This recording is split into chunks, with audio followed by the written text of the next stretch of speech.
ఒకానొక కాలంలో ఒక రాజ్యంలో ప్రజలు చాలా కష్టాల్లో జీవించేవారు. రాజు అహంకారంతో పరిపాలించేవాడు. ప్రజల బాధలు అతనికి కనిపించేవి కాదు.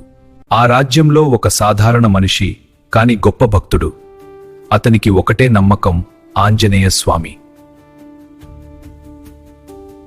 10 సంవత్సరాలు అతను ప్రజల కోసం పోరాడాడు.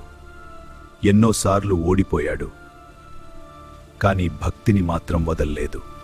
ఒకరోజు ధర్మాన్ని నమ్మిన మరికొంతమంది పుట్టలి అతనితో కలిశారు. ఒకరి విశ్వాసం అందరి శక్తిగా మారింది. భక్తి ఉన్న చోట స్వామి కృప తప్పకుండా ఉంటుంది. ధర్మం నిలబడిన చోట అహంకారం కూలిపోతుంది. ప్రజలు ఒక్క మాట చెప్పారు, నమ్మినవాడే గెలిచాడు. భక్తి ఎప్పుడూ ఓడిపోదు.